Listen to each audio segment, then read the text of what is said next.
Hi, welcome to Rides with Chuck. This is volume Lucky 14. I say lucky because in this program I got to visit one of the area's great car shows. I'm talking about the Geneva Concours de Elegance. This year's show was held toward the end of August, and the breeze under the tree-lined streets where the car show was held kept it all comfortable. This is a place to come, grab a cup of coffee, and stroll.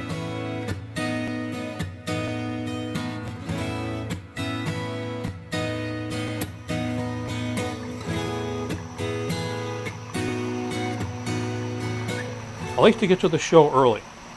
The classic cars that are trailered are unloaded near the intersection of 3rd and Route 31 by the courthouse. This is a very good place to hang out with a video camera. Some of the show cars actually get up to speed heading north on Route 31 toward the registration area.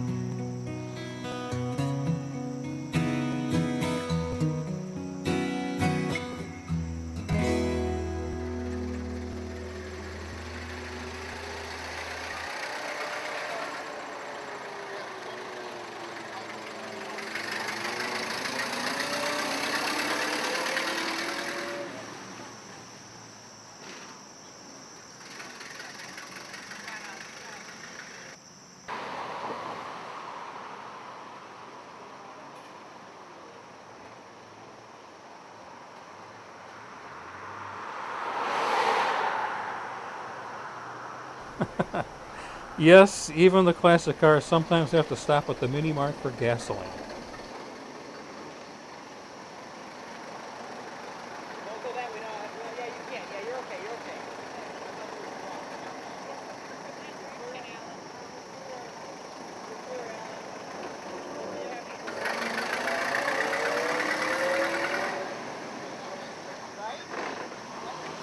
The first thing I noticed about this car was its huge wheels. Yeah. This is a 13 Cadillac Roadster, and it's the only known Roadster that's an original car. There's one other one at Harrah's National Automotive Museum. They copied the body on this one to create a Roadster body for a chassis that they had. And this car is really kind of like a hot rod for 1913. It's got a 3-to-1 final drive ratio. It's got these big wheels on it, and this thing really gets up and rolls. I was once on a tour followed by a 13 Cadillac expert who chastised us for driving this car faster than it should be driven. How do you do that? Just keep pushing the gas pedal. And it'll actually burn rubber. Really? Even with those huge wheels? Yeah. The car was originally from San Diego, and it was restored back in the 70s and was restored to a very high standard. So we're lucky to be able to take care of it and preserve it and enjoy it. One of the things I really like about it that's neat is the folding windshield. Nancy, can you do this side and I'll get the other side? You know, in the dawn of automobiles, almost all cars had folding windshields, and it was because people were so enamored with the ability to go this fast that the total experience was enhanced by the wind in your face. So they wanted these windshields to be able to lower down. So it's got this beautiful folding windshield. And the other thing that's unique about these early Cadillacs, Nance, hey Mom, is the interesting engines, which are 4-cylinder.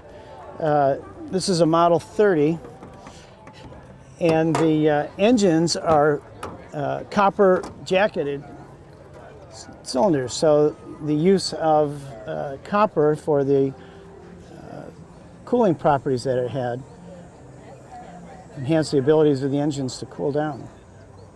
Also, it's got an air pump, which was necessary because in 1913 you didn't have gas stations. So you needed the ability to not only be able to repair your flats, but air them back up after you repaired it. So under the seat is a air hose that you can take out, hook onto the air pump, start the engine, engage the pump, and then run a compressor to air your tires back up. Now, and then of course you needed to also be able to lubricate in a timely manner. So you've got an oil can for the moment. And then of course, you know, Cadillac was the first company to introduce the self-starter. So the 1912, Kettering developed the self-starter, and then this is the second year of the use. And that was a very important innovation for automobiles, because if they could create a self-starter, they'd be able to double the market, because women could then be drivers. So, anyway, it's a lovely car, and it's been really reliable car most of the time. It's massive. You see it, and the wheel, because the wheels are so big, you don't realize how big the car is. Yeah, it's a neat car. We love the body style. We love the styling of the rear end. Beautiful car. Thank you. Talking to Alan. Yeah. Thanks. And Nancy. Hey, let's take a closer look at that license plate. ILL13. So that's what the license. Some artist was doing that. It's very stylistic. Yeah, I couldn't read that.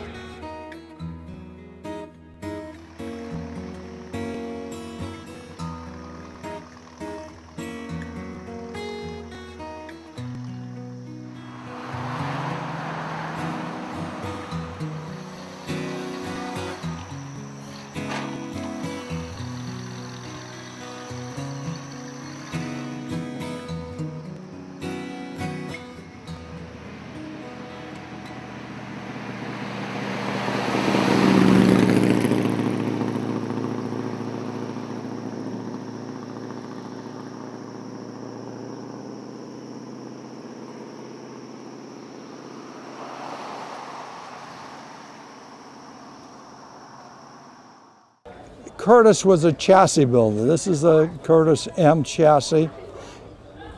Curtis built the top 9 finishers at Indy from 1950 to 1960, all had Curtis chassis. So he could build race car chassis. He built a handful of sports car chassis. This is one of them. Fred Sutton Jr. was a real estate guy in the Carolinas, ordered a chassis, shipped it to Colorado Springs. Guy named Lyons did the body work on it. He told Lyons he wanted the front of the car to look like a Ferrari Testarossa and the rear of the car to look like Bertoni's Bat car. And the guy did a fabulous job with it. It's all aluminum, hand formed. Yes. How he made those fenders that thin, I don't know. And I'm reasonably sure that that's one piece of metal. It's not too welded together. But the car is just spectacular. The reason for the color combination, most people don't realize that in international racing, every country has a color combination. You know, if ever you see an Italian car racing, it's red. You have British racing green. You also have the French is dark blue, German is silver. America's racing colors is white and blue or blue and white. Most of the time they run white and blue. If you've ever seen the Cunningham team race, they were racing cars like this, white with a pair of blue stripes. That's where, you know, Dodge built their Vipers that way, and some of the new Ford Mustangs are that way. That's why the color combination. The engine, the original engine in this car was a 392 Hemi with 6 Stromberg 97 carburetors. And they're not in sequence. When you put the pedal to the metal, they all open wide open, and you better have the Texaco tanker behind you because you ran out of gas very quickly. But it was a fabulous race car. Fred primarily drag raced it. And every time somebody got close to him, he just put a bigger motor in. Is there any chance we could talk you into starting this? Yeah, I think I can do that.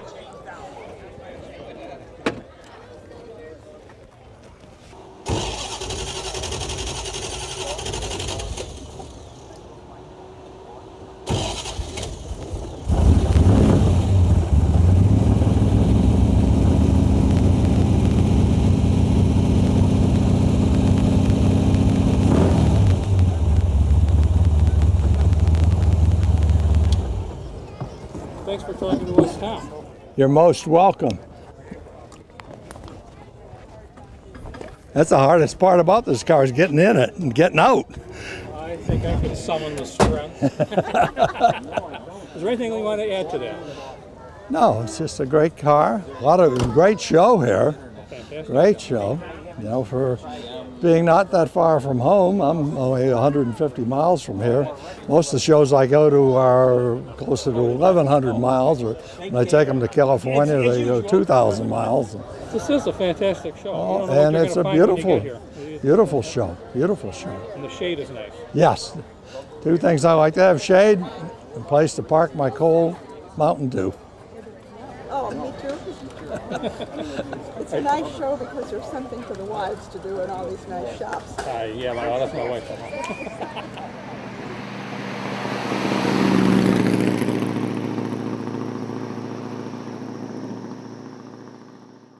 If you take the lens cover off, it helps. No, it's good. I got good.